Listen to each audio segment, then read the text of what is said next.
संजय जी से अनुरोध करता हूं कि वे आज के मुख्य अतिथि श्री अमिताभ बच्चन जी का स्वागत करें।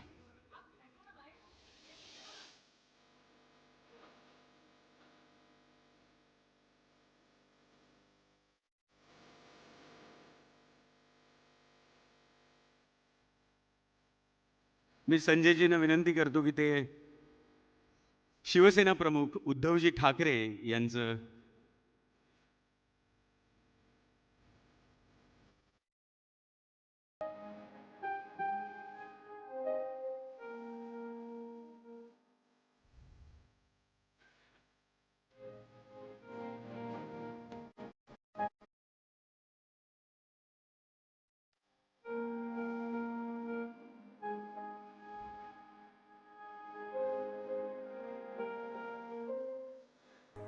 मे आय नाव अमिताभजी,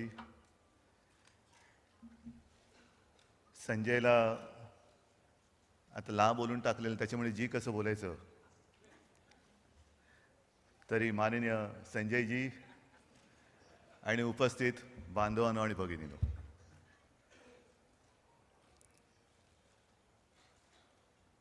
झलक आपण पाहिलेली आहे आणि मला असं वाटतं संजय, पुढचा चित्रपट कसा असेल ते झलक दाखवून तू सिद्ध केलेला आहेस. चित्रपट जरी 2019 साली पूर्ण करण्याचा तुझा मनोदय असला तरी मी निश्चित सांगतो, झलक पाहिल्यानंतर हा चित्रपट आजच यशस्वी झालेला आहे.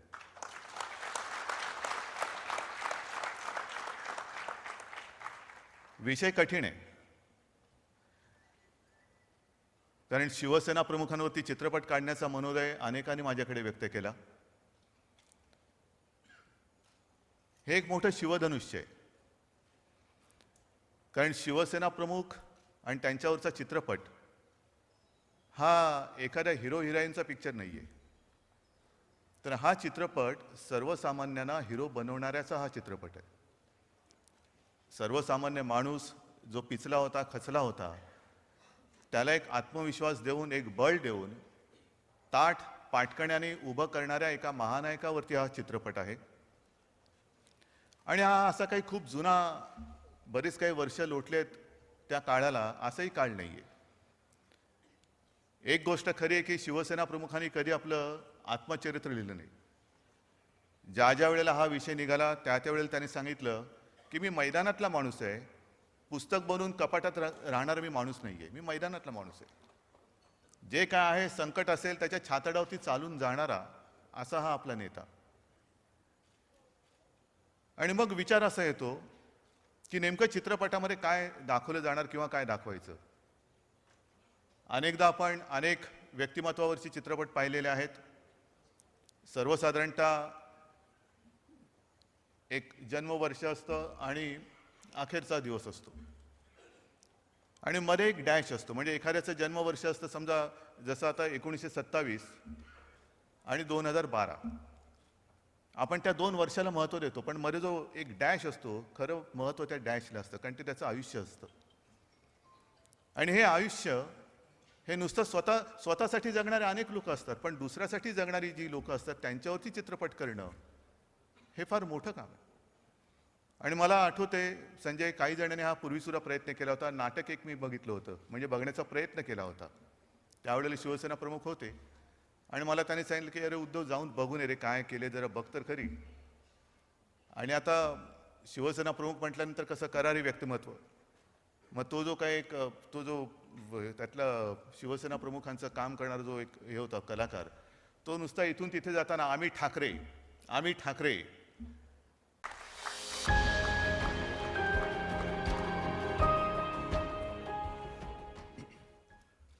आदरणीय उधर जी, आदरणीय संजय राउत जी, देवियों और सज्जनों, सचिन जी ने बहुत ज़्यादा बोल दिया मेरे बारे में, उसके लिए मैं क्षमा चाहता हूँ.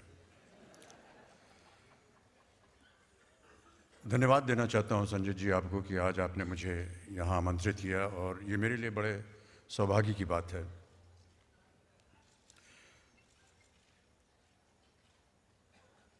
बाला साहब के साथ मेरा बहुत ही एक निजी पारिवारिक संबंध रहा और कोई भी कार्यक्रम जब भी उनका होता है, कोई स्थापना हो, कोई कार्यक्रम हो, और जब भी वो मुझे बुलाते थे तो मैं जाता था। आज आपने मुझे यहाँ आमंत्रित किया है, इसके लिए मैं आपको धन्यवाद देता हूँ। क्योंकि ये कार्यक्रम बाला साहब से संबंधित है इसलिए तो मैं यहाँ, मुझे आना ही था। लेकिन सच्चाई थोड़ी सी ये है संजय जी की आपकी जो कलम है वो कलम नहीं तलवार की तरह कभी कभी लगती है, उसके डर के मारे मैं यहाँ आ गया।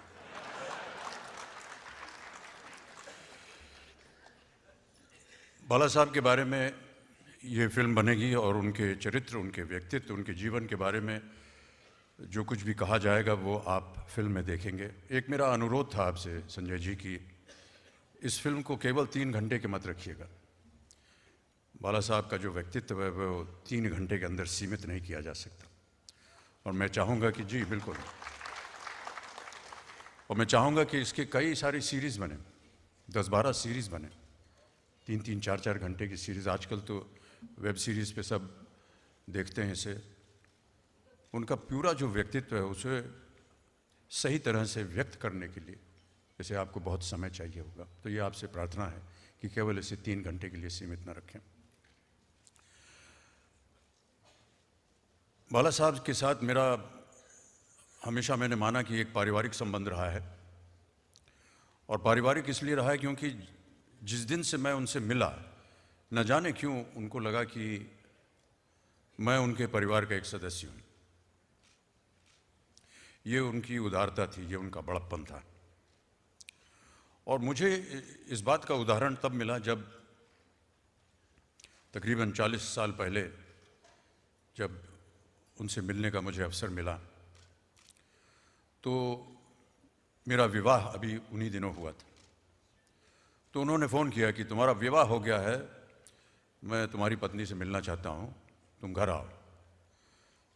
तो मैं मातुश्री गया जया को लेकर, और आई ने जिस तरह से जया का वहाँ पर स्वागत किया अपने घर में, वो ऐसा स्वागत था जैसे आई अपनी स्वयं बहू का स्वागत कर रही हूँ अपने घर में।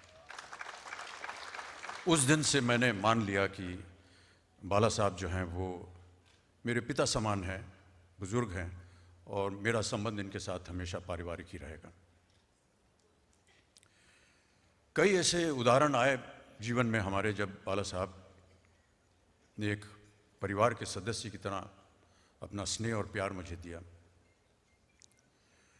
बातें तो बहुत सी हैं, लेकिन कुछ ऐसी चीज़ें हैं जो कि बहुत ही व्यक्तिगत हैं और बहुत से लोगों को शायद पता भी ना हो। 1982 में जब कुली के दौरान मैं घायल हुआ और कुछ दिन बेंगलोर में बेहोश रहा, और वहाँ से जब ये तय हुआ कि वहाँ से मुझे मुंबई लाया जाएगा, तो बेहोशी के आलम में मुझे हवाई जहाज़ में बैठा के जब यहाँ मुंबई लाए, बरसात का मौसम था, बहुत तेज़ बारिश हो रही थी, और सीधे एयरपोर्ट से मुझे ब्रीच कैंडी हॉस्पिटल ले जाना था। उस समय कोई भी एम्बुलेंस नहीं मिली मुझे ले जाने के लिए, लेकिन बाला साहब की शिवसेना एम्बुलेंस जो थी वो आई मुझे एयरपोर्ट पे लेने के लिए, और मैं हमेशा कृतज्ञ रहूँगा, क्योंकि अगर उस दिन उस वक्त वो एम्बुलेंस ना आई होती तो शायद और मेरी इस अवस्था गंभीर हो सकती थी।